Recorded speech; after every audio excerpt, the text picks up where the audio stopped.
This is Enterprise Unleashed Business Law and Innovation. My name is Richard Corey, and this is my show. Today we have a really special guest. He spent over 2 decades in the music business, including many years on Miami's iconic Power 96. He was mentored by DJ Laz and is the voice of South Florida radio. He's the creator and host of the acclaimed Miami podcast, Miami on the Rocks. And you've heard his original tracks on SoundCloud, iTunes, Spotify. This guy's everywhere. He's performing more than 20 gigs live per month, and he's evolved from DJ to multi-platform brand. Give it up, everybody, for my buddy, Casey Chopz. Richard Corey. Woo. What's up, bro? What's going on, man? How's it been? I've known you for too long, bro. We go back. Yeah. So I want to talk about, let's start with this. When did you realize the name Casey Chopz was more than just a DJ name and really a brand? Yeah, well, when I started on Power 96, I was super young, right out of high school, and my mom was on the radio. So I always wanted to be on the radio. I didn't really care about DJing. I just wanted to be a personality on the radio. And then I ended up learning DJing in the process of learning how to be on the radio. And then, once I learned how to DJ, I could make money in the clubs while I was waiting for my full-time position, which, could have taken years back then. So basically, I always knew that Casey Chopz was just going to be, I didn't want to this day, I don't like DJ Casey Chopz because I feel like it puts you in a box. So Sure. Casey Chopz is really just, yeah, man, a producer, a podcast personality, me on the radio, in the club, a DJ. It's just, I didn't want to, it keeps it, out of a box. Sure. And that's one of the things I've said in the intro is that you're one of the few people that has been able to transition from radio DJ to multi-platform media personality. And why don't we talk about the difference between that and how a lot of people may pigeonhole themselves versus being able to take off the tunnel vision and expand in today's world. Yeah, well, I mean, to be honest with you, when I started in radio, I knew that there was the Titanic hit the iceberg and there was a hole in the ship and it was going to sink. The hole was super small, and as time went on, it got bigger. But I knew as soon as I got into radio, more or less, that it was a sinking industry. So I knew I had to be versatile and use this to propel me to other platforms, to propel me to opportunities before the ship got too, sunk into the water. So that's pretty much how I conceptualized it, man. Yeah, because radio's in a tough spot right now with so many other platforms that it's competing with. So yeah, man, I knew right away that I didn't want to just. And then I come from the school of DJ Laz. So DJ Laz was a DJ, but he did so many other things, had so many other investments. He taught me how to move in this. And if you're gonna just use the platform of radio or Power 96 or the platform you're building for one thing, you're really just limiting yourself. So are you still on the radio at all, or are you moving on to? Nah, no. I went back last year. I signed last year, and then I ended up resigning because Power 96 flipped their format to the home of throwbacks. So all their music is throwback music, and that didn't coincide with my brand. So I had to just resign because they went a different direction brand wise. All right, well, cool. That's a pretty good segue. When do you decide? How do you decide what fits under the Casey Chopz brand, and what doesn't? That's a very tough question because it has to be forward thinking, but as well understand that I'm not here to appeal to, the 18-year-old kids that go to Rolling Loud. So I still want to, my demographic, I would say is 25 to 35 or 25 to 34 is the technical demo. So I know my demo's a little older, but I know I have to still be forward thinking. So yeah, it's just a case by case, decision by decision thing. Like I have this drink right now that wants to give me an ambassador deal. It's a THC drink. So I'm here like weighing the options. Does it fit with my brand before I even get to the money? Some people don't even have that conversation with themselves where what am I doing? Does it fit with my brand? They just think of, oh, money is on the table, let's go for it. But you have to really protect your brand. Yeah, especially if you're dealing with like THC, stuff like that. Now, is it going to be, do you know if it's going to be something that's like the Delta 8 or something? It's the low grade THC that can be sold in stores, or is it going to be a product that has to be done with like a medical card? Or see, that's a great question. These are all things I'm literally in the process of researching and things of that nature. Well, a lot of but yeah, media platforms too, they have rules and regulations on the promotion of like tobacco, alcohols, things like that. So it's another thing you got to take into E- consideration. exactly, exactly. So yeah, man. So just dotting the I's and crossing the T's, and just make sure everything fits with the brand before we get to money. A lot of people don't do that. Absolutely. Absolutely. So, look, a lot of people hear you. They've heard you on the radio for years. Let's get to know you a little bit. What's one thing in your journey that nobody knows about you that would surprise people? I mean, one thing that if you didn't know me, that would surprise you for sure is that I'm like basically fluent in Spanish. So that would be like something crazy, like, very surprising to people just looking at me. And I do a lot of Latin parties. This is the second half of my career.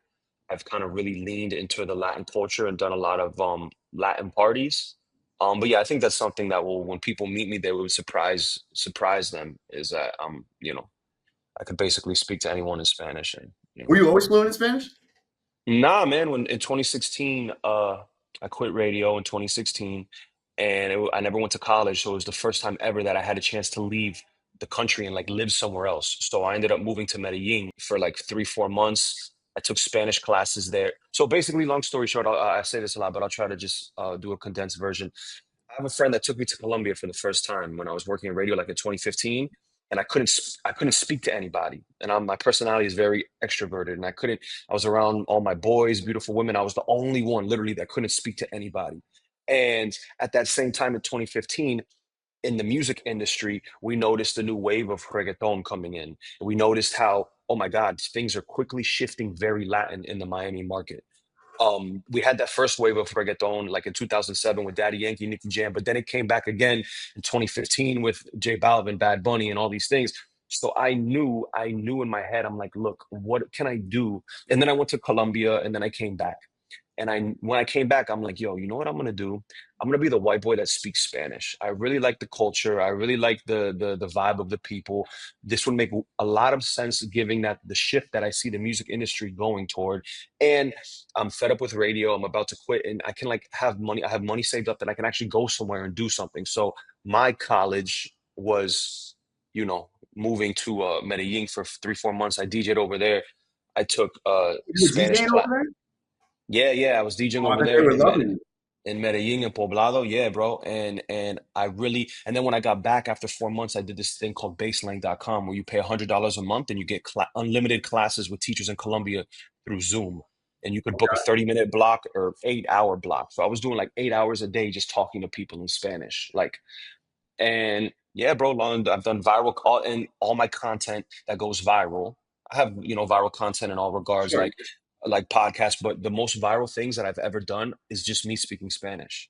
Well, a lot of your new records, I've heard some of the new projects that you released, and they all have a Latin flavor to it. Yeah, yeah, man. I mean, just I fell in love with that culture and the music. It's more vibrant. Hip hop kind of took a left turn. We all grew up with hip hop, but it took like a left turn, and I didn't really like where it was sonically and what it represented. So, and then in Latin was like I loved everything it represented, and I loved it sonically. So yeah, I really gravitated toward that. So that's like my secret weapon, like the Spanish that I could, just So, aside from learning Spanish, like what role did going to Colombia, moving to Colombia for a little while, play on your ultimate purpose, your vision, like how you're going to come back hungry? yeah, I had to get away, bro. I was just working for Power 96 right when I left high school, or when I was in high school. It's from 18 all the way to, 26, 27. And I needed to do something, but I needed to do something that scared me, because to move over there was scary, and I knew I had to just do it, jump out of the airplane and build the parachute on the way down and just figure it out. And I did it, made a lot of great friends. I made a friend who he was, a regular producer trying to make it. And now fast forward to today, he's produced for Carol G and Romeo Santos, and he's huge right now. So I have a lot of friends over there that we grew with, DJ friends and venues. So I go to Medellin like twice a year, 3 times a year. Okay. I love it over there. So, all right, let's talk about like I know you've been in the studio, so you're making a lot of original tracks right now. Let's talk about that. What do we got cooking in the lab? You know, I got to get in there. So yeah, bro. So the problem is when you have so many different influences, this could apply to, I guess, in law, this can apply to music. When you like so many things, if that's kind of plagued me my whole career, is that I like hip hop music. I like house music. I like Latin music. I like, and it's just like you, if you like all types of law, but eventually you got to pick what type of law you want to specialize in. So to pick a genre is very hard to do. But I knew that I was getting to a point where like I have to pick something. Not everyone can be Diplo and just make a hip hop song one day, a reggae song the next day, a house song the next day. It's very hard to do. So I decided that I'm sticking to, and now with the festivals and the way the DJ climate is evolving to, I'm really sticking to house music right now because I can channel all those genres through house music. I can Sure. sample hip hop vocals, I could do whatever and make it a house song. I could take a Latin song, make it a house song, a reggae song, make it a house song. So I could take all my influences and filter it through house music, and it'll still be niched in, inside of a specific niche. So that's where I'm at right now. I really like Afro House, where Afro House is not, when typically the house music we've grown up with is typically overbearing house, like loud, overbearing things that you maybe only want to hear in the club. You don't want to hear it on your lunch break. You don't want to hear it. But Afro House is a more slowed down, relaxed, soulful type of house music. So I'm really into the house music because it's soulful, soulful house music. So yeah, that's where I'm at right now, sonically, musically. It's all the things you have going on. I like one of the things I really respect about you. I've known you a long time. Yeah, you're one of my good friends. Nobody works as hard as you do. You're out there grinding all the time. You're doing over 20 gigs a month right now, aren't you? Yeah, around there, yeah. I would say 18 to 20. It goes up and down, but yeah, man, I try to you know what it is like growing up, my idol, one of my people that I really looked up to was DJ Camilo, right? And when I was starting out, he was one of the first DJs to every month on Instagram, boom, drop a picture with a graphic with his calendar, and you would see all these dates, sometimes two times in one day, and it would be like a list. And then sometimes I'm not like, wow, that's dope. So then it became like DJ started doing it, and then it started becoming a competition on who can drop their calendar with the most dates. Oh, his calendar's full. I got to zoom in to see his dates. You know what I mean? Because it's so Yeah. full. So it became I gamified it to where I was just like, damn, I need to drop. It's like a song every month. My calendar's got to drop this month, and I have to have it filled. Yeah. So Well, I look, just I didn't mean to interrupt you. But I was saying I know yeah you're on the move because what was it last year? I went up to the University of Miami, Florida game up in Gainesville. Sure enough, I walk into the pre-party and boom, there's DJ KT, there's Casey Chops. Yeah, so One, I just two. always look I was just looked at my calendar and it's like I have to fill as many dates as possible. I don't care what's going on, set my and just and try to make that graphic every month, just bomb, show off. Like this is what I got for this month. DJs, let's compete. What's going on? But boom, I'm a competitor. Like look who can drop a calendar more, with a better picture, with more dates, blah blah blah, So I always the competitiveness in me kept me going to fill my calendar up and keep the dates. And then when I started being able to do Latin parties, now it's like people know me for hip hop and killing it with back in the days 90 degrees, uh nocturnal, doing mansion, doing all these things back in the days. And then people were respecting me DJing Latin. So now that opens you up to how many gigs you can do because now you're respected on a whole nother niche. So Well, with the Latin market, the worldwide sales and streams for the Latin market far exceeds anything else. oh, it's huge, bro. Latin, bro. In Miami, bro. Miami's not even another. I don't even consider Miami another city in the United States. It's a country. Once you count past County Line Road, it's another country in the Caribbean. That's what I look at it as. Like it's not even. I don't even picture Miami as a city in the United States. So over here, yeah, bro. I would say you're gonna hear. To be honest with you, bro, I've been living in downtown Miami for 4 years already. You're gonna hear more Spanish than you do English. That's for sure. I'm sure. Like I'm it. sure. I'm down there all the time. So yeah, Miami's its own vibe. It has its own sound. Like even in hip hop, growing up, if you heard a song from Miami, you knew immediately it was from Miami. It has a very distinct sound. How has Miami shaped you in your career? Bro, it's kind of what I told you. Like I have so many to be a Miami DJ is very different than being a Miami. If you're a good Miami DJ, you have the advantage over anyone else in the country, bro. Maybe even in the world because there's so a concentration of so many different types of cultures and people here that if Mhm. I go to the club, for example, if you want to work on South Beach, one of these big clubs on South Beach, you better have if you get a text message saying, "Yo, the client is Colombian," you better know Colombian music. I'm not just talking about reggaeton. You better know the Colombian reggaeton music.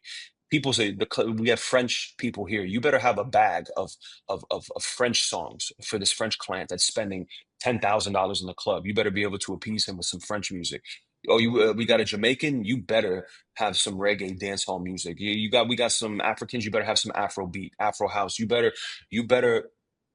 be very well rounded musically. You can DJ in Chicago and basically be good with a very small bag of music. But here you have to be so sonically diverse that our music mind is so much more advanced than the average DJ in the United States, you know. So, and then growing up on Power 96 is just a mirror of Power 96 was just a mirror of Miami, you know. So we always had our dance hall, we always had our reggaeton, we always had the pop and house music, we always had the pop and hip hop, the Miami hip hop, the booty music, the Miami bass. So we've all it's a big gumbo of just a bunch of genres that you just have to know if you want to DJ, have a career here. So over the years, you've broken some big records.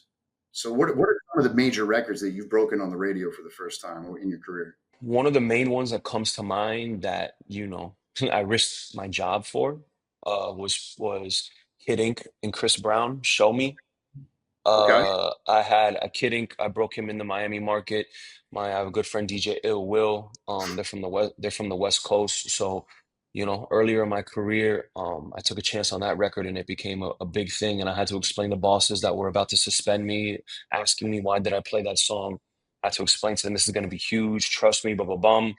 And then it became huge. So that's one. I've broken a lot of Flow Rider records. I have a good relationship with him. Ross, I have a relationship with Ross. Just, you know, when Power went pop, in the middle of my career, I kind of still held to my hip hop roots. So a lot of the hip hop guys like Ross and they knew to come to me for a Yeah, lot of for the the hip hops. the drops and things like that. As a radio DJ, how much leeway do people have in the song selection and oh, this guy's popping and he's coming up in Miami, no one's heard of him yet. Let me break this one on the radio. A lot of the time, like that's how it used to be, but in today's world, is there leeway like that? Nah, man, it's gone. Everything is ratings because the way I don't want to be long-winded on this, but the way radio ratings are everything, right? We're in a business. The music, you have to receive ratings to get advertisers to spend money. So you have to have ratings. And the way ratings were measured was a diary. People they would send little booklets to a bunch of houses and you would write in what you listened to. Oh, I listened to DJ Laz from 6 to 10. So ratings would come off people's recollection, recall. And then in 2008, 2009, everything shifted on the way ratings were measured to PPM, which they sent out little beepers and it would actually measure your listening. It didn't go off recollection. And if the branding was strong and if it stuck in your mind, it went off your actual listening habits. If you changed this song, whatever. So then radio became about numbers and it became, does this song test? Is this song research? Are people turning this song? Are people going to other stations if I play this song? So every song has a bunch of data behind it.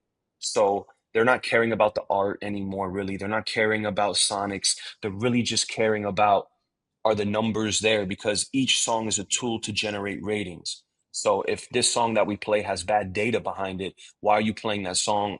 You're doing a disservice to the business. You know what I mean?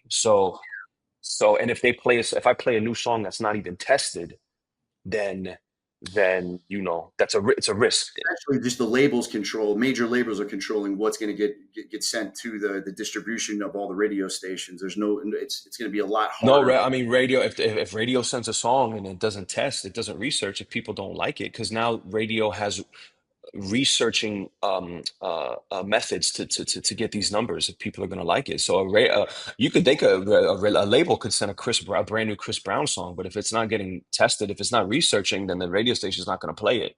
All right, so here's what we're doing. This is a good segue.